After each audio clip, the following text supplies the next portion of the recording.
리눅스 마스터 2급 첫 번째 내용이 되겠습니다. 리눅스 일반인데요. 우리 이 과정에서는요. 리눅스의 이해, 리눅스의 설치 두 가지 부분을 보려고 합니다. 리눅스의 개요, 리눅스가 어떠한 특징이 있느냐, 다음에 리눅스는 어떤 것이냐, 이것을 이해해보는 것이고요. 또 리눅스는 여러 가지 배포판으로 구성되어 있습니다. 따라서 배포판의 특징, 그리고 오픈소스 라이선스라는 부분에 대해서도 살펴보려고 합니다. 또 무엇보다도 우리가 리눅스를 설치하고 기본적으로 운영할 수 있어야 커맨드도 입력을 해보고 실습도 해보고 시험도 대비해볼 수 있을 겁니다. 따라서 리눅스를 설치하고 파티션과 파일 시스템을 한번 관리해보고 부트 매니저라는 부분에 대해서 살펴보는 이런 내용으로 되겠습니다. 실제 운영을 해보고 커맨드를 입력해 볼 부분도 있고요. 시험에 자주 나오는 것들에 대해서 암기 스타일로 공부하는 부분도 있다고 하겠습니다. 안녕하세요. 리눅스 마스터 2급 자격증 특강을 시작하겠습니다. 함께 살펴볼 내용은요. 리눅스 일반이라는 주제로 묶여있는 내용인데요. 리눅스의 특징과 일반적인 개요죠. 리눅스의 개요, 배포판이라는 것의 의미와 주요한 배포판의 특징, 그 다음에 오픈소스의 개념, 또 오픈소스의 라이선스에 대해서 살펴보도록 하겠습니다. 또한 리눅스를 설치하고 그러한 가운데 살펴보고 확인하게 될 파티션의 개념, 그 다음에 파일 시스템, 또 부트 매니저의 특징에 대해서 함께 살펴보도록 하겠습니다. 먼저 리눅스의 특징을 볼 건데요. 리눅스는 오픈소스 소프트웨어입니다. 소스 코드와 관련 자료가 공개되어 있어서 누구나 참고하고 활용할 수 있도록 제공되고 있고요. 가장 큰 특징 중에 하나가 되겠지요. 여러 명의 사용자가 동시에 사용할 수 있는 멀티 유저, 그 다음에 여러 개의 작업이 동시에 실행될 수 있는, 다중 작업이 실행될 수 있는 멀티태스킹, 이런 것들을 지원하는 운영체제로서 사용자는요, 가상 터미널을 이용해서 접속을 해서 여러 개의 작업을 동시에 실행할 수 있는 그런 특징을 갖고 있습니다. 뿐만 아니라 경량화된 프로세스라고도 불리는 멀티스레드, 그러니까 스레드, 다중 스레드를 지원하고 있기 때문에 이러한 특징으로 네트워크 기반 서비스를 설치해서 운영하는데 굉장히 좋은 특징을 갖고 있는, 최적화되어 있는 그런 운영체제로 하겠습니다. 동시에 여러 개의 네트워크 요청을 처리할 수도 있고요. 이러한 특징 때문에 웹서버와 같은 인터넷 기반 서비스 등을 설치해서 운영하는데 좋은 환경을 제공하고 있죠. 뿐만 아니라 리눅스 파일 시스템, 윈도우 파일 시스템, 예를 들면 NTFS 같은 거 말하는 겁니다. 리눅스 파일 시스템, EXT123과 같은 그런 파일 시스템을 말하는 겁니다. NFS 또는 SMB라고 불리는 네트워크 파일 시스템, 여러 가지 파일 시스템도 제공을 해줍니다. 혹시 기본으로 제공되지 않는 파일 시스템이 있다고 그러면요, 추가적인 설치와 조정을 통해서 사용할 수 있게 되는 거죠. 이제 리눅스의 장점도 살펴볼 건데요. 물론 이 특징도 이미 리눅스의 장점을 대부분 담고 있기는 하지만 조금 더 장점이라는 개념으로 모아서 특징을 살펴보면은요, 포직스, 포터블 오퍼레이팅 시스템 인터페이스, 즉 유닉스와 호환되는 그런 기능을 제공한다는 겁니다. 유닉스와 호환 가능한 그런 특징이 있다는 거죠. 그 다음에 상대적으로 안정적으로 동작하고 하드웨어 등 시스템 자원을 효율적으로 사용할 수 있기 때문에 다시 특징이 나옵니다. 많은 사용자가 동시에 접속해서 사용할 수 있는 서비스 운영에 유리하다는 겁니다. 보통 리눅스라고 그러면요, 이런 표현을 많이 사용합니다. IT 인프라 서비스를 위한 운영체제라는 얘기를 합니다. 즉 웹 서비스, 파일 기반 서비스, 그 다음에 기타 여러 가지 서비스들을 설치해서 사용할 수 있는 기반 운영체제로 많이 사용된다는 거죠. 또한 이러한 리눅스는요, 단점도 갖고 있다고 하는데 미리 말씀드립니다. 결과적으로 보면 이런 단점은 현재 많은 부분 상당히 보완되어 있고요. 단점이 아니라고도 볼 수 있습니다. 하지만 우리는 또 시험을 보고 있으니까 시험이라는 측면에서는 이런 게 단점으로 분류될 수도 있다. 이 정도 기억해 주시면서 실제 문제에 따라서 적절하게 선택해 주시면 좋을 것 같습니다. 먼저 운영체제가 공개되어 있기 때문에, 공개된 기술이기 때문에 어떻게 보면 보안상의 취약점이 쉽게 노출될 수도 있고 기술 지원에도 한계가 있다는 겁니다. 누군가 흔히 말해서 돈을 받고 기술 지원하는 게 아니라 커뮤니티 중심으로 운영되다 보니까 한계가 발생할 수 있다는 거죠. 뿐만 아니라 한글 지원도 미흡하다라는 그런 단점으로 알려져 있습니다. 하지만 시험이라는 것 때문에 단점으로 체크하고 넘어갔다고 얘기 드렸습니다. 하지만 현실적으로 봤을 때는요, 커뮤니티들의 공동체들의 여러 가지 활동과 그다음에 지식 나눔 등을 통해서 상당히 많은 부분들은 개선이 되어 있고 지금은 훌륭하게 지원이 되고 있다라고도 볼 수 있습니다. 이제 이러한 리눅스가 배포되어지는 다양한 배포판의 어떤 특징들에 대해 살펴볼 건데요. 먼저 리눅스 배포판의 개념을 보겠습니다. 리눅스 커널과 GNU 소프트웨어, 그다음에 응용 프로그램 등을 묶어서 별도로 구성한 목적에 따라서 별도로 구성한 리눅스 운영 체제, 이것을 리눅스 배포판이라고 하겠습니다. 목적에 따라서 다양한 배포판이 존재하고요. 대표적으로 화면에 보이시는 이 정도의 배포판이 있습니다. 중요한 것만 보겠습니다. 가장 먼저 대중화된 슬랙웨어 리눅스, 그 다음에 GNU 공식 후원이고 apt 패키지 매니저를 이용해서 소프트웨어를 관리하는 데비안 배포판, 데비안 배포판에 기초를 하고 있고 유니티 데스크톱 환경과 사용자 편의성에 초점을 맞춰진 우분투, 당연히 우분투도 apt 패키지 매니저를 기본으로 사용하겠지요. 그 다음에 레드햇 리눅스가 있습니다. 레드햇 계열, 미국 레드햇사에서 주도하고 있는 거고요. 기업용과 페더럴로 나뉘어져 있습니다. 기업용 레드햇 리눅스, 그쵸?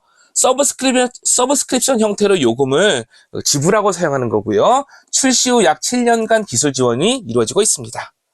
페도라 같은 경우에는요, 레드햇과 커뮤니티의 지원으로 개발되고 있고요. 6개월마다 새로운 버전이 나오고 지원 기간은 13개월로 알려져 있습니다. 또한 우리한테 조금 더 중요하게 다가오는 CentOS가 있습니다.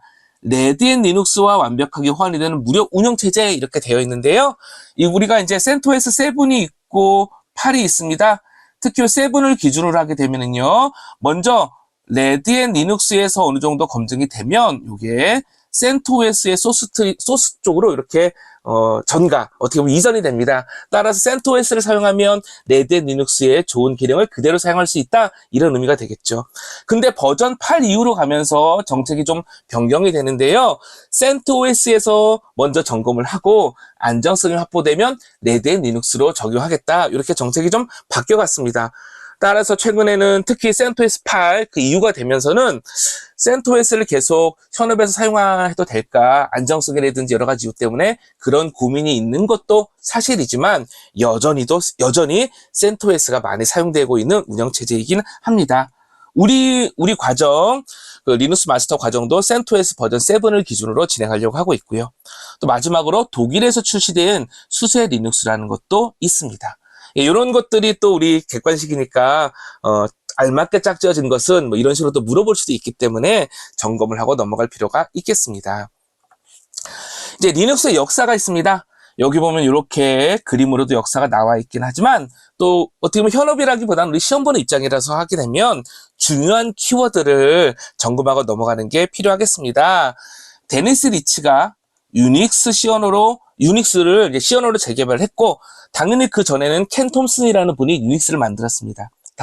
그 다음에 리처드 스토만, 굉장히 유명한 분이죠. GNU 프로젝트, 프리 소프트웨어 파운데이션, GPL 이런 것들을 주창하신 분. 그 다음에 미닉스, 앤드루 타넨바움이라는 분이 미닉스라는 걸 만들었고요. 우리한테 정말 중요한 리눅스 토발즈라는 분이 이 미닉스 소스 코드 커널을 수정해서 GNU 시스템 커널을 만들었고, 이것이 곧 리눅스 커널이 되겠습니다. 이렇게 주요한 분들의 이름과 그 다음에 관련된 내용들이 또 매피에서 나올 수도 있으니까 체크하고 넘어가겠습니다. 이제 오픈소스에 대해서 살펴볼 거고, 오픈소스 라이선스에 대해서 살펴볼 건데요. 역시 몇 가지 용어들에 대해서 점검해 보겠습니다. GNU라는 개념이 있습니다. GNU is not Unix라는 것의 약자인데요. 재미있는 약자이죠. 리처드 스토만이 자유소프트웨어 재단 프로젝트를 만들면서 함께 나온 얘기고요. 유닉스와 호환되는 시스템을 만들어보자, 이런 것을 목적으로 진행되고 있습니다. 다음에 프리 소프트웨어 파운데이션 FSF라는 게 있습니다. 역시 리처드 스토만이 만든 거고요. 소프트웨어, 그러니까 우리가 알고 있는 소프트웨어입니다. 실행하고 복제하고 또 관련된 정보에 접속해서 학습하고 배포하고 수정하고 개선하고 이러한 자유를 주장하고 있는 자유를 주장하고 있고요. 다만 이 배포라는 개념에는 유료와 무료 배포 모두를 포괄하고 있습니다. 그 다음에 이제 또 오픈소스 소프트웨어라는 게 있죠. 자유 소프트웨어라는 것 대신에 사용이 되는 용어인데요. 어떻게 보면은 약간 이 자유 소프트웨어, 오픈 소프트웨어가 용어적으로 좀 혼동하는 부분이 있습니다. 그 히스토리, 역사에 따르면 자유와 무료의 용어를 혼돈하고 좀 애매한 부분이 있기 때문에 오픈소스 소프트웨어라는 이름을 좀 더 많이 사용하겠다고 그런 얘기를 하고 있습니다. 그 다음에 이런 오픈소스 소프트웨어를 사용한다고 해서 그냥 무조건 갖다가 마음대로 사용하는 게 아니라 나름대로 정의되어 있는 오픈소스 라이선스라는 것을 또 준수할 필요성이 있는데요. 오픈소스 라이선스는요, 오픈소스 이니시에이티브, OSI가 주도하고 있고요. 오픈소스 소프트웨어 개발자와 또 이러한 오픈소스 소프트웨어를 사용하는 사용자 간에 어떠한 방식과 어떠한 조건과 어떠한 범위로 이 오픈소스를 사용해야 되는지를 명시한 요 계약, 요 내용이 되겠습니다.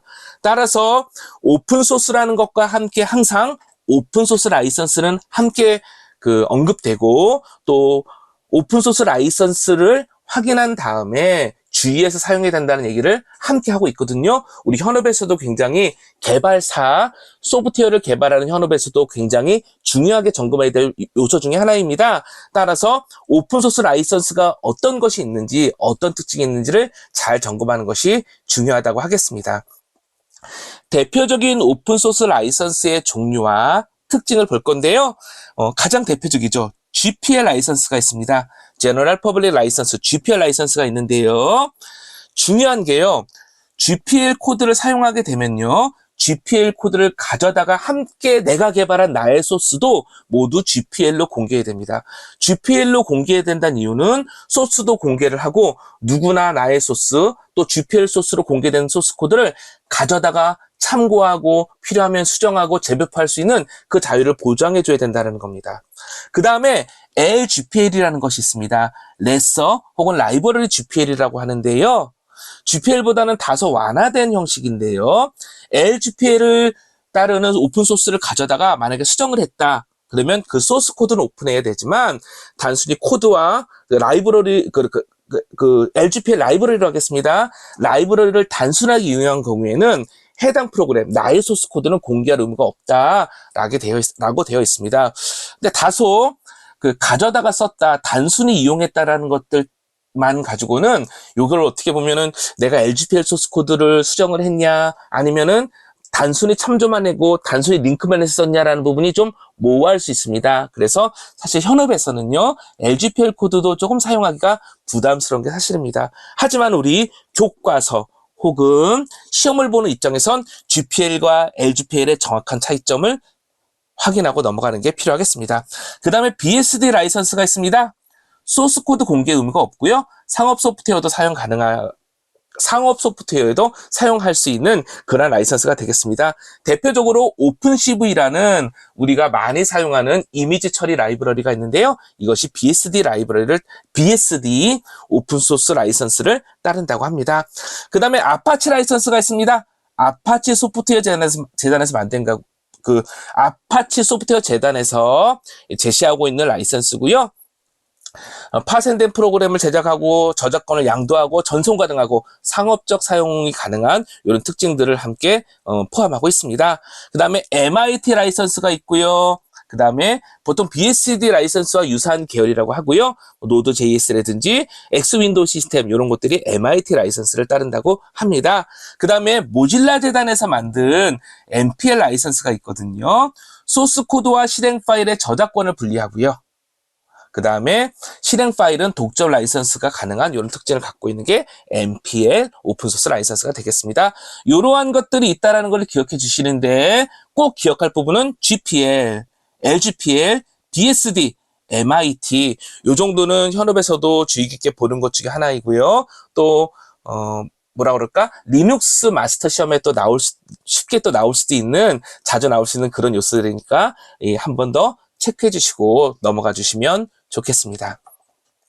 이제 리눅스에 대해서 조금 더 세부적으로 살펴보도록 하겠습니다.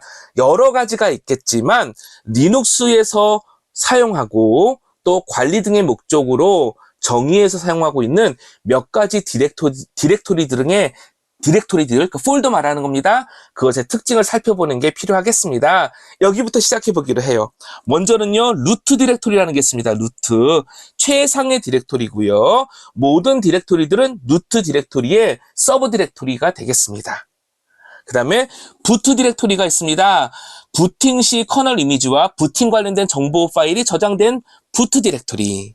그 다음에 PROC 디렉토리가 있는데요. 현재 실행되는 프로세스, 그쵸? 그 다음에, 하드웨어 정보, 이런 그러니까 약간 임시적인 디렉토리입니다. 리눅스 시스템이 구동되고 운영되면서 관리에 필요한 여러 가지 정보들, 특히 프로세스, 실행 중인 프로그램의 그런 정보들이 있죠. 예를 들면은 프로세스 아이디라고 해서 번호를 부여해서 관리하는 그런 아이디라든지 해당 프로세스가 메모리는 얼마큼 쓰고 있는지 이런 정보들 있죠. 그런 것들을 가상의 파일 형식 등으로 만들어서 관리하기 위한 그러한 디렉토리가 되겠습니다. 그 다음에 LIV, 라이브러리 디렉토리가 있는데요. 공유 라이브러리들을 관리한다. 커널 모듈들과 프로그램 실행을 지원해주는 라이브러리를 저장한다. 그 다음에 빈 디렉토리가 있습니다. 기본적인 명령어가 저장된 디렉토리. 기본적인 명령어, 이게 키워드가 되겠습니다. 빈 디렉토리가 되겠습니다.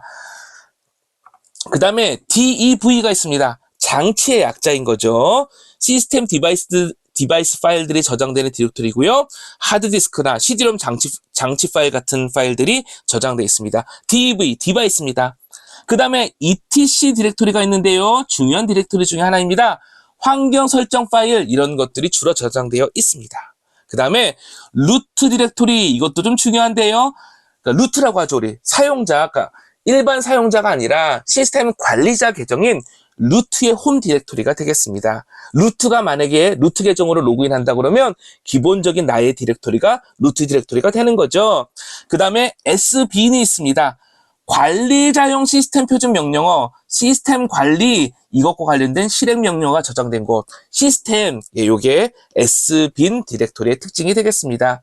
그 다음에 사용자 디렉토리, 사용자 데이터나 어플리케이션 등을 저장하는 USR 디렉토리가 있고요. 또 일반적인 보통의 사용자의 홈 디렉토리가 서브 디렉토리로 존재하는 홈 디렉토리가 있습니다. 그 다음에 VAR 디렉토리가 있는데요. 무척 중요한 디렉토리 중에 하나입니다. 가변 자료, 로그 파일, 메타데이터 또는 서비스들이 필요한 파일들을 저장하고 운영하는 그런 디렉토리가 VAR 디렉토리가 되겠습니다. 굉장히 많은 디렉토리들이 있잖아요. 근데 리눅스를 사용하려고 그러면 이런 디렉토리의 특징에 맞추어서 내가 저장하고 관리하고자 하는 파일들을 운영해야겠죠. 따라서 아주 중요한 특징 중에 하나이니까 주의 깊게 또 살펴봐 주시면 좋겠습니다. 이제 TMP라는 템프 디렉토리가 있고요. 임시 파일이 만들어지는 겁니다. 모든 사용자에 대해서 읽기 쓰기가 허용되어 있고요. 특히 스티키 비트라는 것이 설정돼서 파일의 소유자만 자신의 소유 파일을 지울 수 있는 그런 특징이 있습니다. 스티키 비트 체크해 주시고요. 파일의 소유자만이 자신의 소유 파일을 지울 수 있다라는 특징을 갖는다 기억해 주시면 좋겠습니다. 스티키 비트는 이후에 이제 상황이 되면요. 리눅스 보안과 관련해서 다시 살펴보기로 하고요. 어떤 특정한 목적 때문에 다양한 사용자들이 동시에 사용할 수 있는 이런 TMP 폴더 같은 경우에는요. 권한이라는 것이 중요해집니다. 퍼미션이라고도 하죠. 따라서 그러니까 그러니까 임시 폴더라는, 임시 디렉토리라는 임시로 생성되는 파일들을 관리한다는 TMP 디렉토리의 특성상 스티키 비트라는 것이 필수적으로 필요하게 되었다. 요 정도 연결성을 갖고 기억해 주시면 좋겠습니다. 그 다음에 파일 시스템을 마운트해서 사용하는, 붙여서 연결해서 사용하는 MNT 폴더가 있고요. 결함이 있는 파일에 대한 정보가 저장되는 디렉토리인 로스트 플러스 파운드 디렉토리가 되겠습니다. 이 모든 디렉토리를 실제 운영할 때 다 기억하고 사용하는가? 라고 하기에는 조금 물음표가 있을 수 있긴 하겠지만 리눅스의 주요한 특징을 담고 있기도 하고요. 또 이러한 디렉토리의 특징에 따라서 파일을 저장하고 운영해야지만 권한이라든지 여러 가지 것들에 대한 영향을 덜 받아서 흔한 말로 고생하는 일이 좀 적어질 수 있습니다. 따라서 이런 특징들을 기억하고 시험뿐만 아니라 현업에서도 활용하는 것이 필요하겠습니다. 이제 리눅스의 설치 부분을 보도록 하겠습니다. 먼저는 이제 리눅스 설치를 할 때는요, 설치 파일을 다운로드 받아야겠죠? 당연히 배포판에 따라서 다운로드하는 경로도 다르고, 그 다음에 설치하는 방법도 다소 차이가 있겠습니다. 근데 또 일반적으로요, 배포판이라고 해도요, 설치 유형이 있는데요. 필수 패키지만 포함하고 있는 미니멀 버전, 개인용 패키지, 예를 들면 워드 프로세서와 같은 문서 작성 소프트웨어 등을 포함하고 있는 데스크탑, 그 다음에 DB 서버라든지 웹 서버와 같은 서비스를 중심으로 하고 있는 서버, 노트북용 패키지의 중심인 랩탑, 가상 호스트, 그 다음에 소프트웨어를 개발할 때 필요한 여러 가지 것들을 좀 담고 있는 소프트웨어 디벨롭먼트 워크스테이션, 그 다음에 사용자 설정 시스템, 이와 같은 여러 가지 설치 유형으로 나뉠 수도 있고 관리될 수 있습니다. 뿐만 아니라 리눅스를 설치할 때는요, 기본적으로 하드디스크 또는 요즘에 SSD도 많이 사용하잖아요. 모든 파일들이 기본적으로 삭제될 수 있기 때문에 설치하기 전에는 필요한 파일들을 백업하는 것이 또 필요할 수 있고요. 그 다음에 특히 이제 부팅 드라이브로 그러니까 OS를 탑재하고 OS를 로딩해서 실행하게끔 하는 그 역할을 담당하는 부팅 드라이브는 다시 파티션이 됩니다. 결론적으로 디스크는 지워지고 새로 구성될 수 있으니 백업이 필요하다, 이렇게 생각해 주시면 되겠습니다. 뿐만 아니라 당연히 리눅스를 설치하기 전에 나의 환경이 리눅스를 구동하는데 적절한지 점검하는 게 필요하겠죠? 예를 들면 CPU, 메모리, 하드디스크 이런 것들을 말하는 겁니다. 뿐만 아니라 내가 갖고 있는 여러 가지 하드웨어들이 호환성이 잘 되는지를 좀 볼 필요성이 있는데요. 예를 들면 보통 요즘에는 하드웨어를 장치만 하면, 연결만 하면 자동으로 인식돼서 실행되는 PNP 기능 등이 기본적으로 제공이 되지만 또 이런 것들이 잘 지원되지 않는 경우도 있거든요. 이런 경우에는 내가 사용하는 장치의 웹사이트에 들어가서 내 장치를 활용하기 위해서 필요한 소프트웨어가 뭐가 있는지, 방법이 무엇이 있는지 이런 것들을 점검할 필요성이 있겠습니다. 뿐만 아니라 리눅스는 당연히 또 어떻게 보면 네트워크 연결, 네트워크 기반 서비스 이런 것들을 어느 정도 전제를 하고 있잖아요. 호스트 이름이라든지 도메인 이름, IP 주소, 또 IP를 설정할 때에 IP 주소를 설정할 때에 함께 살펴볼 서브넷 마스크, 게이트웨이, DNS 서버 주소 뭐 이런 것들에 대해서 함께 또 체크할 필요성이 있겠죠. 만약에 무선 네트워크와 연결하겠다 그러면 무선 네트워크의 SSID나 보안키 같은 것들도 점검이 필요하겠죠. 어찌 보면 꼭 리눅스가 아니더라도 일반적으로 운영체제를 새로 설치하고 활용할 때에 점검해야 될 기본적인 요소라고 보겠습니다. 자, 지금부터는 리눅스를 설치할 때 표시되는 여러 가지 메뉴와 그 순서들의 주요한 내용을 살펴볼 건데요. 다시 말씀드리지만 배포판에 따라서 또 설치하고 운영하고자 하는 그 목적에 따라서 UI와 구성 요소는 다를 수 있습니다. 일반적인 하나의 예라고 생각해 주시고 봐주시면 좋겠습니다. 먼저는요, 해당 OS 이미지를 다운로드 받아서 일단 설치를 시작하게 되면은요, CentOS 7 기준으로 이와 같은 메뉴 UI가 먼저 나오게 됩니다. 그래서 CentOS를 새롭게 설치하는 인스톨 CentOS 7, 그 다음에 파일 이상 여부를 체크하고 그다음에 설치하게 되는 메뉴가 나오게 되고요. 또 트러블 슈팅이라는 메뉴에서는요, 그 다음에 메모리 테스트라든지 하드디스크 또는 SSD의 드라이브를 테스트한다든지 이러한 어떤 기능들을 수행할 수도 있습니다. 그 다음에 설치하는 가운데 언어도 선택하게 되고요. 그 다음에 현지화라고 하거든요. 영어로 따지면 로컬라이제이션이라고 할까요? 현지화. 우리는 한국이잖아요. 그러니까 한국 시간, 그 다음에 우리가 사용하는 언어, 우리가 사용하는 키보드 이런 것들을 맞추는 어떤 설정하고 선택하는 그런 메뉴들이 나오고요. 보안과 관련된 부분, 그 다음에 설치할 때 함께 설치하면 좋겠다는 소프트웨어 이런 것들, 그 다음에 파티션이라든지 하드디스크 분할하는 걸 얘기합니다. 이후에 다시 설명이 됩니다. 네트워크 같은 이러한 것들을 살펴볼 수 있고 또 필요에 따라 설정할 수 있는 설치 요약 정보가 나옵니다. 날짜와 시간 같은 경우에는요, 수동으로 설정할 수도 있고요. NTP, 네트워크 타임 프로토콜이라고 해가지고요. 서버에 연결해서 시간 정보를 가져온 다음에 나의 PC와 동기화를 이루는 이런 부분들로도 시간을 설정할 수 있습니다. 시간 설정이 어떻게 보면은 시스템 운영에서 굉장히 중요할 수 있는데요. 문제가 생기거나 또는 문제 상황에 따라서 남겨지게 되는 로그 파일들을 분석할 때에 중요하게 참고될 수 있기 때문입니다. 그 다음에 설치 소스라는 것도 설정하게 되는데요. 보통 우리가 CentOS 같은 경우에는요, YUM 명령으로 패키지를 설치하는데, 이 YUM이 패키지를 설치할 때 어느 서버로부터 패키지를 가져올 거냐, 이 서버 저장소의 주소, 이것을 설치하게 되겠습니다. 그 다음에 설치 대상도 선택하게 되고요. 그 다음에 필요에 따라서는 설치 대상, 하드디스크나 SSD 말하는 겁니다. 어떻게 보면 파티션이라는 것을 설치하게 됩니다. 이때 기본적으로 꼭 필요한 파티션이 있는데요. 루트 역할하는 파티션과 수압이 있습니다. 수압 파티션은 보통 램의 약 2배 정도를 세팅해 주는 것을 권장하고 있습니다. 그 다음에 소프트웨어, 필요한 소프트웨어를 설치하게 되는 거죠. 이러한 것들을 메뉴와 UI 상에서 선택을 해서 설정할 수 있다라는 하나의 흐름과 과정으로 기억을 해주시면 좋겠습니다. 아마 직접 설치하시고 또 만약에 과정을 살펴보시게 된다 그러면요, 이러한 내용들이 적절히 배치된 것을 확인하실 수 있을 겁니다. 대표적으로 지금 보고 있는 이러한 UI 형식이 되는 거지요. 그 다음에 K덤프라는 게 있는데요. 요거는 어떻게 보면 약간 선택사항이라고도 볼 수 있지만, 커널, 리눅스의 핵심 구성 요소인 커널에 문제가 생길 때에 그러한 어떤 문제 상황 등을 저장을 하고 혹시 나중에 분석할 수 있는 그런 것들을 하겠냐, 이 부분을 설정하는 부분이 K덤프 설정이 되겠습니다. 또 굉장히 중요한 네트워크 설정이 있겠죠. IP 주소, 서버넷 마스크, 게이트웨이, DNS 서버 주소, 이런 것들을 설정하게 되겠습니다.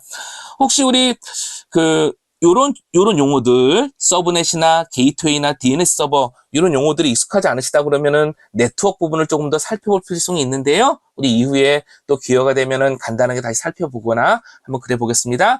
하지만 만약에 정말 이런 용어들이 너무 이렇게 익숙하지 않다, 낯설다 하시면은요, 블로그 등을 좀 더 검색해 보시거나 아니면 우리 학교 어떤 관련되어 있는 과목을 좀 수강하시면서 또 학습을 해주시는 것도 좋겠습니다. 너무너무 중요한 개념들이고요. 리눅스뿐만 아니라 일상적으로 우리가 서비스를 운영하고 IT 기술을 활용할 때 필수적으로 참조되는 어떤 그런 기술 용어들이기 때문입니다.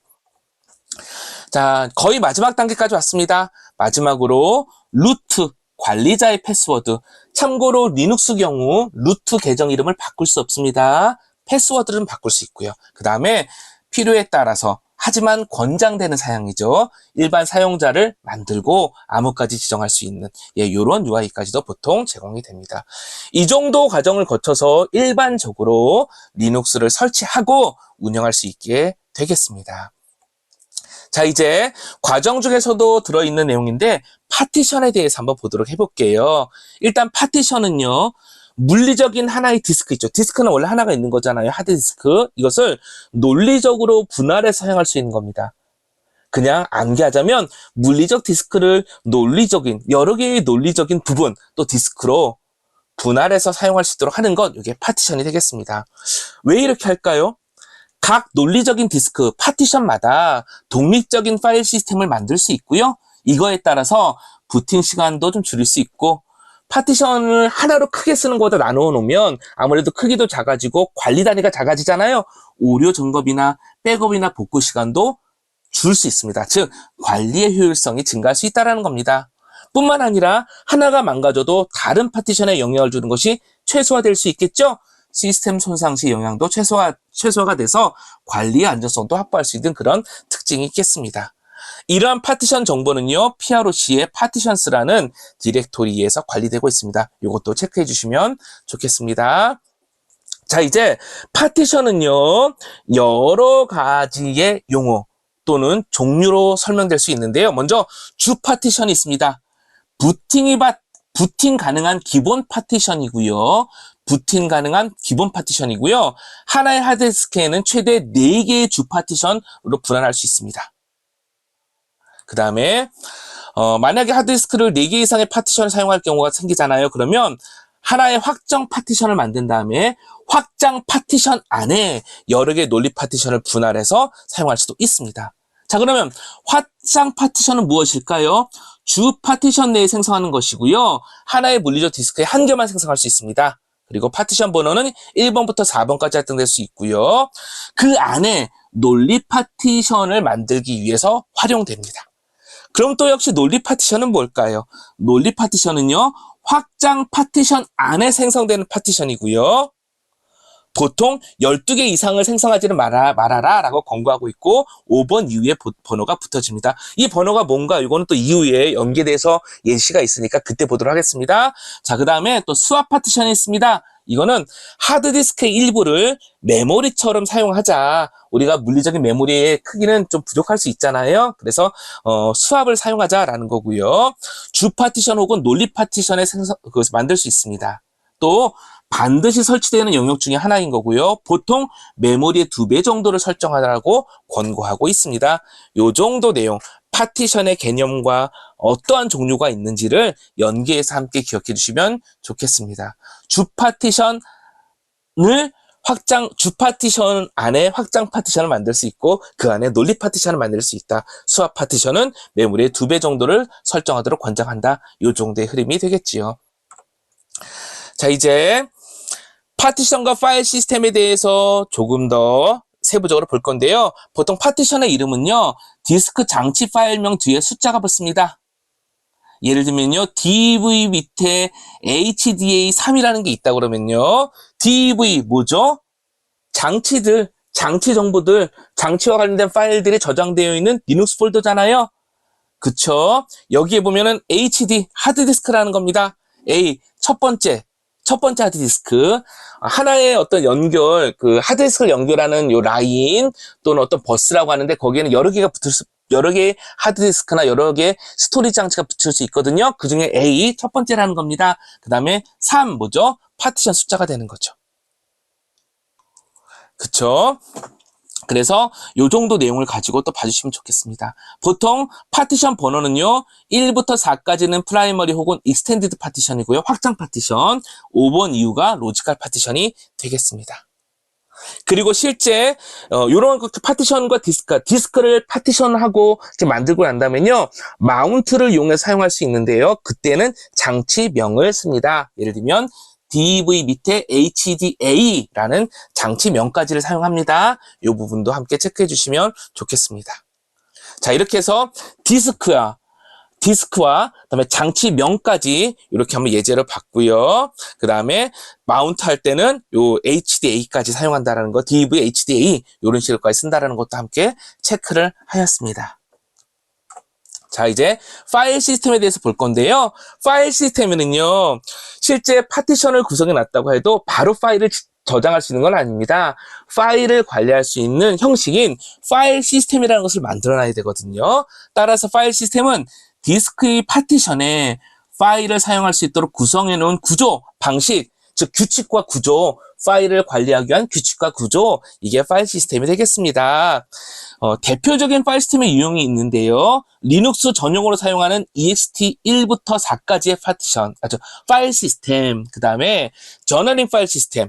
이거는 저널링이라는 것은 뭐냐면요, 혹시 파일 시스템에 문제, 오류가 생기더라도 복구가 가능하도록 관리하는 시스템을 말하는 겁니다. 저널링 파일 시스템인 JFS, XFS. 그 다음에 네트워크 파일 시스템. 나한테 있는 파일 시스템이 아니라 리모트, 다른 PC에 있는 파일 시스템을 마치 내 것처럼 쓸 수 있도록 마운트해서 쓸 수 있는 네트워크 파일 시스템. SMB와 NFS가 있습니다. 다음에 GFS라고 하는 클러스터링 파일 시스템, 그 다음에 CD-ROM, DVD와 관련된 iOS 9660 UDF라고 하는 장치 파일 시스템, 그 다음에 운영체제별, 예를 들면 윈도우에서 많이 사용하는 FAT32와 NTFS, 그 다음에 맥OS 등에서 사용하는 HFS, 이러한 것들이 있다는 겁니다. 자, 이러한 내용들, 다양한 파일 시스템의 유형이 있다 정도도 함께 체크해 주시면 좋겠습니다.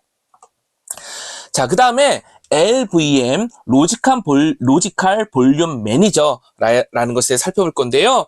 어떻게 보면은 지금부터 살펴볼 내용은요, 물리적인 하드디스크, 물리적인 SSD, 즉 물리적인 스토리지를 리눅스에서 어떠한 방식으로 관리하고 사용하느냐, 파티션으로 나누고 파일 시스템을 구축하기 전에 이 물리적인 디스크 자체를 활용하는 방법도 있다라는 겁니다. 근데 로지컬 볼륨 매니저예요. 있는 그대로를 사용하는 게 아니라 논리적으로 재구성해서 사용한다는 얘기인 겁니다. 먼저 LVM의 개념에 대해서 볼 건데요. 다수의 물리적인 하드디스크를, 여러 개가 있을 수 있는 하드디스크를요, 논리적으로 통합을 하고 마치 하나인 것처럼 만들고, 그것에 따라서 필요한 만큼 분할을 해서 하나의 파일 시스템으로 구성해서 사용하는 방식인 겁니다. 자, 여기 그림이 하나 있는데, 이렇게 여러 개의 물리적인 어떤 그 장치들을 하나로 만들고, 그 하나의 어떤 논리적인 디스크처럼 만든 거죠. 그 내용들을 가져다가 필요한 만큼 필요에 따라서 논리적인 볼륨으로 구성해서 쓸 수 있다라는 겁니다. 이렇게 있다 정도 기억하시면 좋겠습니다. 장점이 있는데요. 당연히 큰 용량의 저장 장치를 사용할 수 있는 거. 개별 하드디스크는 용량이 작지만 모아놓으면 크잖아요. 그 다음에 파티션을 조금 더 유연하게 구성할 수 있다는 특징이 있습니다. 여러 가지 것들이 있지만 체크하고 넘어갈 용어가 있는데요. 물리볼륨, 개별적인 물리 디스크, 그러니까 물리적인 개별 디스크, 다음에 볼륨 그룹, 여러 개의 물리 볼륨을 하나의 그룹으로 구성한 거 볼륨 그룹, 논리 볼륨, 볼륨 그룹의 일부를 가져다가 논리 그룹으로 만들어 쓰겠다라는 겁니다. 다소 어떻게 보면 우리 입장에서는 그 시스템 뒤에서 동작하고 있는 내용들이다 보니까 익숙하지 않을 수 있거든요. 또 하지만 또 우리는 시험을 봐야 되기 때문에 LVM, 로지컬 볼륨 매니저라는 특징과 물리, 다음에 볼륨 그룹, 물리 볼륨, 볼륨 그룹, 논리 볼륨, 이런 용어 정도는 또 체크해 주시고 넘어가도 좋겠습니다. 그 다음에 레이드인데요. 레이드는요, 여러 개의 물리적인 디스크를, 여러 개의 디스크 말하는 겁니다. 디스크 여러 개를요, 여러 개가 있는데 하나의 논리적인 디스크로 구성해 사용하는 방법입니다. 이게 또 LVM이랑 뭐가 다르지? 이럴 수 있는데요. 레이드는요, 구성해서 운영하는 방식이 있습니다. 레이드 0번부터 레이드 6번까지 보통 있는데요. 우리는 여기서 레이드 0번과 1번만 좀 보도록 하겠습니다. 레이드 0번은요, 스트라이핑이라고 해가지고요, 데이터를 저장할 때, 예를 들면, A, B, CD라는 어떤 그런 블럭이 있다고 해보겠습니다. 그러면 디스크에 A, B, C, D, 예를 들면 이렇게 나누어서 저장을 하게 됩니다. 당연히 두 개의 디스크를 하나처럼 쓰기 때문에 고용량, 큰 디스크를 쓰는 것과 같은 효과가 있을 거고요. 동시에 IO를 하니까 빠르게 접근할 수 있고요. 이런 장점이 있습니다. 하지만 하나만 망가져도 다른 것들은 사용할 수 없잖아요. 전체가 망가지는 거잖아요. 그래서 고장에는 여전히 취약하다. 이런 것이 있습니다. 레이드 1번 같은 경우에는요, 좀 재밌는데요. 미러링 방식입니다. A, B를 만약에 저장한다 그러면 A, A, B, B 이렇게 중복해서 저장하는 거죠. 당연히 결함 호용입니다. 하나가 망가져도 다른 거는 계속 동작하고 있죠. 다만 데이터를 저장할 때 2배의 공간, 즉 디스크 2개를 붙여도 하나만 사용하는 것 정도의 공간을 쓸 수 있다는 비효율적인 부분도 있습니다. 자, 이러한 어떤 레이드는요, 기본적으로 이제 위에 있는 내용을 보겠습니다. 데이터를 분할해서 저장하고, 데이터를 중복 저장하고, 오류 등을 관리해서 고용량 또는 신뢰성 또는 성능 향상 등의 장점을 가져갈 수 있는 운영 방식이라고 볼 수 있는 거죠. 레이드 0번과 1번을 얘기했습니다. 근데 0번과 1번을 함께 쓸 수도 있는데요. 레이드 0 플러스 1이 있습니다. 스트라이핑 한 다음에 미러링 하겠다는 거죠. IO는 빠른 대신에 복구 시간은 좀 느린 그런 특징이 있습니다. 레이드 1번 1 플러스 0이 있습니다. 미러링 한 다음에 스트라이핑 하겠다는 거죠. 손실된 데이터는 좀 빠르게 복원될 수 있는 그런 특징을 갖고 있다고 합니다. 이렇게 레이드라는 것도 함께 기억을 해주시면 좋겠습니다. 이제 파티션을 실제 시행할 수 있는 F디스크라는 명령을 볼 건데요. F디스크라는 명령어 기억해 주시면 좋겠습니다. 주요한 기능이 파티션을 만들고 수정하고 필요할 경우 파티션을 삭제하는 이런 기능들을 제공해 주고 있습니다. 사용 방법은요, 예를 들면 F디스크 SDB 이런 식으로 F디스크 뒤에 장치명을 주면 되고요. 스토리지 장치명을 준다는 겁니다. 이렇게 입력을 하게 되면 우리 오른쪽에 보여지듯이 이렇게 UI가 나오고요. 명령을 입력할 수 있습니다. 예, 내가 작업하고 싶은 명령을 입력할 수 있다는 거죠. 예를 들면 A, 부팅 파티션 설치하겠다. 파티션 목록을 표시하는 L, 새로운 파티션을 만드는 N, 파티션의 종류를 변경하는 T, 파티션 정보를 최종적으로 적용하는 W, 파티션 정보를 확인하는 P, 더 작업을 하지 않고 종료하겠다는 Q, 이와 같은 명령어들, 서브 명령어들을 사용할 수 있습니다. 이 정도 느낌 갖고 또 살펴봐 주시면 좋겠습니다. 자, 이제 이렇게 해가지고 기본적으로 리눅스를 설치하고 필요한 파티션까지 구성을 했다면 이제 조금 더 리눅스에 대해서 다가가는 개념으로 리눅스 부팅은 어떻게 이루어지는지 부팅 과정의 중요한 순서를 한번 보도록 하겠습니다. 한번 이게 또 생소한 내용이기도 하거든요. 따라서 이렇게 한번 살펴봐 주시면서 어떤 흐름인지 또 그 가운데 중요하게 참조하는 게 무엇인지 요 정도를 키워드로 체크해 주시면 좋겠습니다. 먼저요, 전원을 보통 전원을 인가한다고 하는데요. 전원을 딱 켜게 되면은요, 파워온 셀프 테스트 해가지고 컴퓨팅 시스템이 동작하기에 혹시라도 문제가 있는지 없는지를 점검하는 활동을 하게 됩니다. 그 다음에 부트로더, 리로라든지 그룹, 뒤에 조금 더 설명이 나오겠지만 이런 것들을 메모리에 적재 로딩하는 역할을 합니다. 이런 것들을 하는 역할이 롬 바이오스가 동작한다고 하죠. 부트로더가 로딩이 되게 되면은요, 부팅에 사용할 리눅스 커널을 선택해서 로딩하고요. 이제 그 이후에 커널에 의한 부팅이 시작됩니다. 그 다음에 그 당시에 스와퍼 프로세스라는 게 호출되게 되는데요. 스와퍼 프로세스의 개념은요, 장치 드라이브를 초기화하고요, 이닛 프로세스를 수행합니다. 장치 드라이브. 당연히 여러 가지 장치들, 시스템 장치들이 있을 텐데 이게 잘 동작하는 소프트웨어, 장치 드라이브라는 소프트웨어를 초기화하고 구동시켜야겠죠? 그 다음에 이닛 프로세스를 수행합니다. 이닛 프로세스는요, etc의 init 탭이라는 설정 파일이 있습니다. 그 내용에 따라 필요한 프로세스나 작업들을 실행하게 됩니다. 더불어 부팅 레벨을 결정하게 되고요. 이 부팅 레벨은 또 이후에 다시 나옵니다. 그 다음에 rc.init 스크립트, 정확히 말씀드리면 etc 폴더 밑에 rcd 밑에 rc.sysinit인데요. 이 스크립트를 실행을 해서 시스템 초기화 작업을 수행합니다.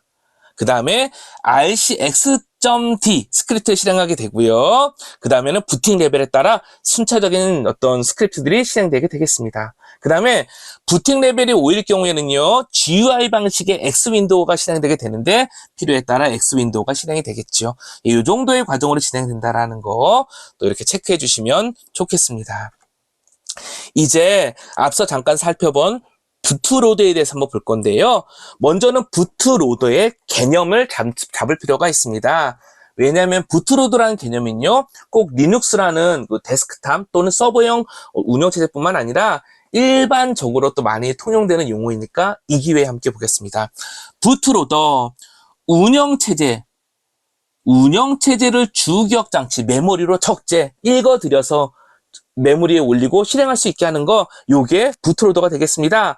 필요한 초기 작업, 또 필요에 따라서는요, 멀티부팅, 여러 개의 운영체제 중에 하나를 선택해서 메모리로 복사하고 주 메모리, 메인 메모리를 올린다는 겁니다. 실행하게 만드는 그런 역할을 한다는 거죠. 그 다음에 약간 용어 때문에 적어놓은 건데요. 임베디드 시스템 부트로더라는 용어가 있습니다. PC의 바이오S와 OS 로더의 기능을 함께 수행하는 부트로더, 이런 특징을 갖고 있는 부트로더를 임베디드 시스템 부트로더라고 합니다. 요거는 리눅스랑 직접 관계가 있는가라고도 할 수 있긴 하지만 하나의 용어로서 이렇게 체크 정도 해주시면 좋겠습니다. 다음에 부트로더는 어디에 저장되느냐? 마스터 부트 레코드라는 곳, 하드디스크의 첫 번째 섹터, 부트 섹터가 있거든요. 512바이트 정도가 되는, 그 부분에 부트로드에 저장이 되고요.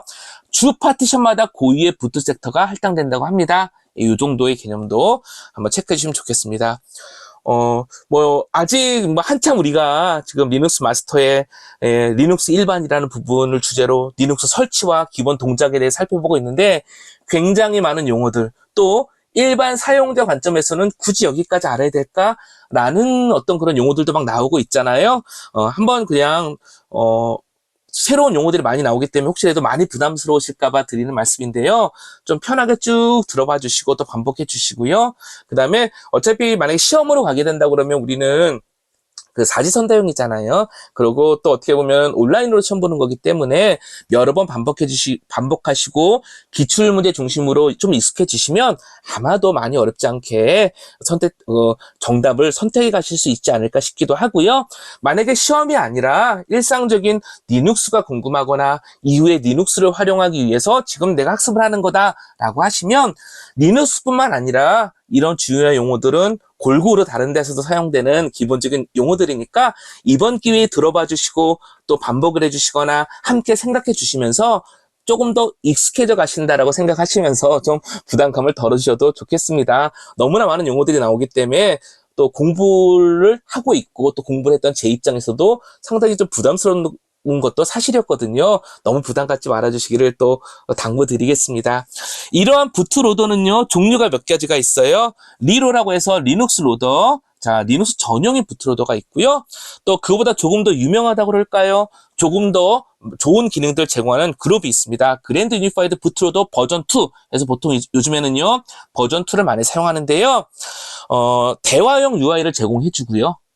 그 다음에 부팅하는 가운데 설정 파일을 이렇게 수정을 해서 부팅할 수 있는 그런 기능도 제공해주고 있습니다. 이러한 그룹2가 사용하는 그 설정 파일이 있는데요. 부트 디렉토리 밑에 그룹2 밑에 그룹.cfg 읽기 전용 설정 파일로 보통 되어 있는데요. 이렇게 설정 파일을 활용하고 있고요. 또 우리가 참고를 말씀드린데요. etc 폴더는 보통 설정 파일들이 많이 저장되어 있는 폴더잖아요. 디렉토리잖아요. etc 밑에 group2.cfg 파일이 역시 존재합니다. 근데 이렇게 링크 연결되어 있는 상태다라고 또 체크해 주셔도 좋겠습니다. 됐죠?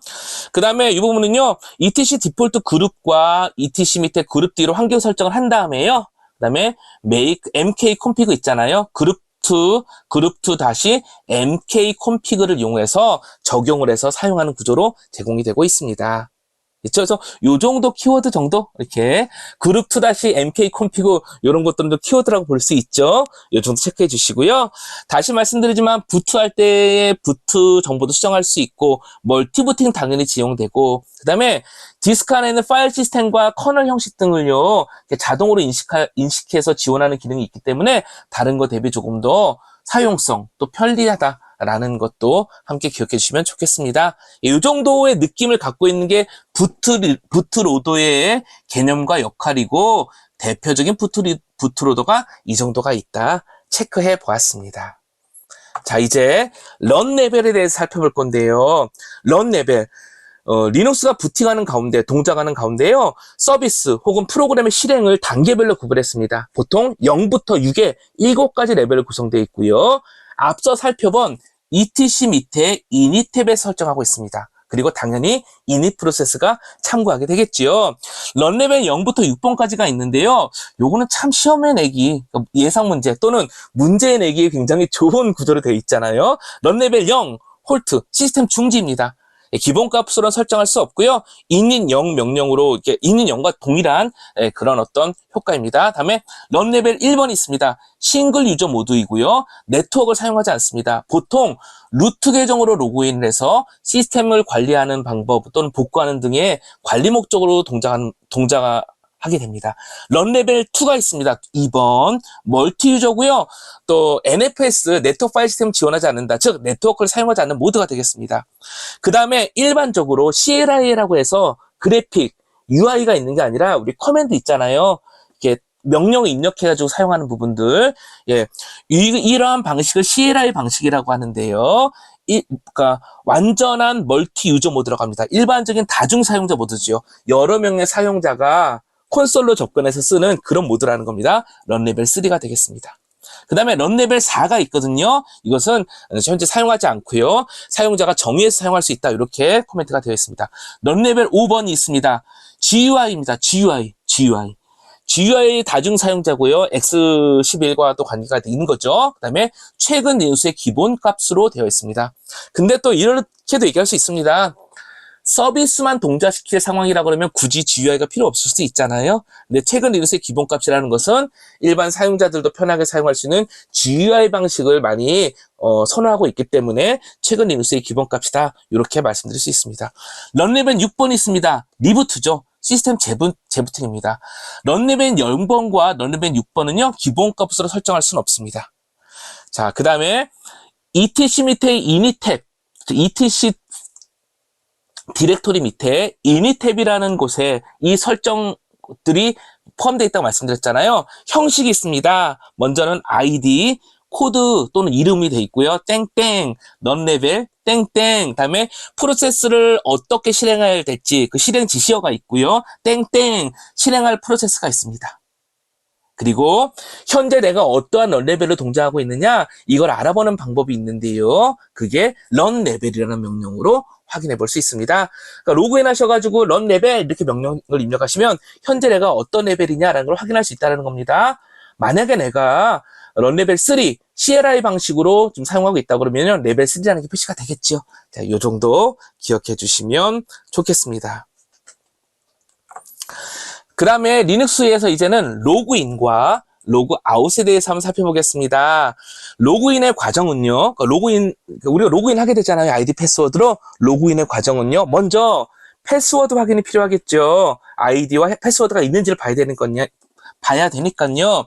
etc 패스워드 파일이 있습니다. etc라는 디렉토리 밑에 passwd, 즉 패스워드, 그냥 passwd이긴 하지만 보통 패스워드라고 있습니다.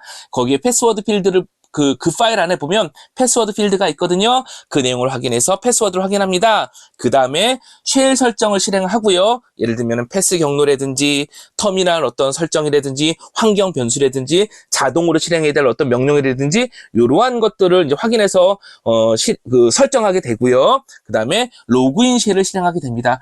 참고로 로그인 쉘도요. etc 패스워드의 마지막 필드에 지정이 되어 있습니다. 했죠? 자, 그 다음에 이러한 방식으로 로그인 할 때요. 사용자한테 보여지는 메시지가 있습니다. 이렇게 메시지가 출력되거든요. 그 메시지 설정 파일이 있습니다. 이 부분도 어떻게 보면 시험에 내기에 좀 쉬운 그런 어떤 설정 파일들이기 때문에 기억해 주시면 좋겠는데요. etc라는 곳의 이슈, 이거는 로그인 전에 콘솔 접속할 때 표시되는 메시지가 되겠습니다. etc 밑에 issue.net이 있습니다. 로그인 전 원격 접속할 때 표시되는 겁니다. 그 다음에 etc 밑에 motd라는 게 있습니다. 로그인 후에 표시되는 메시지. etc 밑에 motd 그 설정 파일, 메시지 설정 파일은요, 리눅스 시스템에서 여러 가지 이유로 많이 사용되는 그런 어떤 설정 파일이니까 이 부분은 또 한 번 더 주의 깊게 체크해 주시면 좋겠습니다. 그 다음에 아까 etc 밑에 패스워드 파일의 맨 마지막 필드에 로그인 쉘이 지정된다고 했잖아요. 쉘의 종류가 있습니다. 우리 쉘이라고 하면은요, 보통 쉘이라고 하면은요, 사용자한테 명령을 입력받아서 커널의 처리를 요청하고 커널이 처리하면 다시 사용자한테 그 결과를 알려줄 수 있는 이런 어떤 역할을 하는 프로그램을 쉘이라고 합니다. 이 쉘도 종류계가 여러 개 있는데요. 먼저는 본쉘, C쉘, 콘쉘, 배쉬쉘 이렇게 여러 개의 종류가 있습니다. 그리고 각각마다 프롬프트, 명령을 입력받기 위해서 표시되는 이 프롬프트가 다르게 되는데요. 배쉬쉘 같은 경우에는 스트링 달러가 되겠습니다. 예, 이 정도 봐주시면 좋겠습니다. 그리고 이런 쉘도 프로그램이니까 어딘가 저장돼 있을 거잖아요. 빈 폴더 밑에 있습니다. 예, 이 정도, 그러니까 빈 디렉토리 밑에 배쉬 이렇게 있다라는 겁니다. 빈 밑에 배쉬 이렇게 명령이 있다라는 겁니다. 이러한 어떤 쉘의 종류와 관련된 프롬프트도 함께 살펴보았습니다.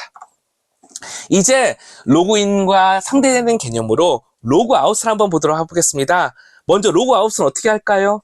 로그아웃이라는 명령어 또는 exit 또는 컨트롤 D 단축키를 이용해서 로그아웃을 할 수 있고요. 또 재밌는 게 있는데요.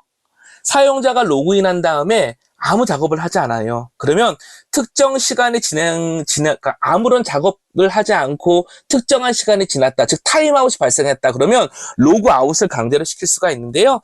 etc 밑에 프로파일에 tmout 값을 설정해주면 됩니다. 초단위로 설정해주게 됩니다. 또 이 전체 설정이 아니라 특정 사용자에 대해서 하고 싶다 그러면 요거 틸다거든요. 틸다 물결 표시 홈폴더 말하는 겁니다. 사용자 홈폴더 밑에 .bashrc라는 파일이 있습니다. 이 안에 TMOut 값을 설정해주면 됩니다. timeout이라고 읽으면 좋겠는데 실제는 TMOut이기 때문에 그냥 영어 스펠링으로 읽어보았습니다. 또 한 가지, 이거 팁이기도 하고 실제 운영할 때는 굉장히 중요할 수 있는데요. 이렇게 설정 파일을 수정한 다음에는요, source 명령으로 그 설정 값을 실제 적용해줘야 됩니다. 설정만 바꿨다고 자동으로 적용되는 게 아니라 source 한 다음에 그 뒤에 설정 파일 이름을 파라미터로 주어서 설정 파일에 수정된 내용이 반영되도록 해야 된다는 겁니다. 이 정도 함께 기억해 주시면 좋겠습니다. 자, 여기까지 해서 또 관련된 사항 살펴보았습니다.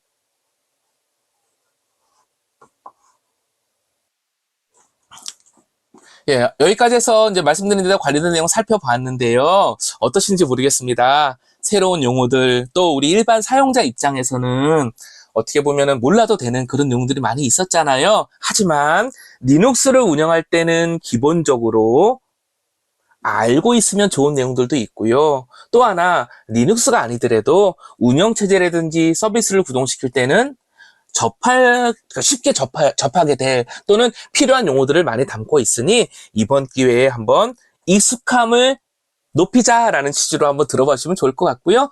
또 반복해서 살펴봐 주시면 시험을 보실 때 사지선다형이니까 아마 답을 고르실 때에도 조금 더 도움이 되지 않을까 싶습니다. 예, 잘 들어주셔서 감사합니다.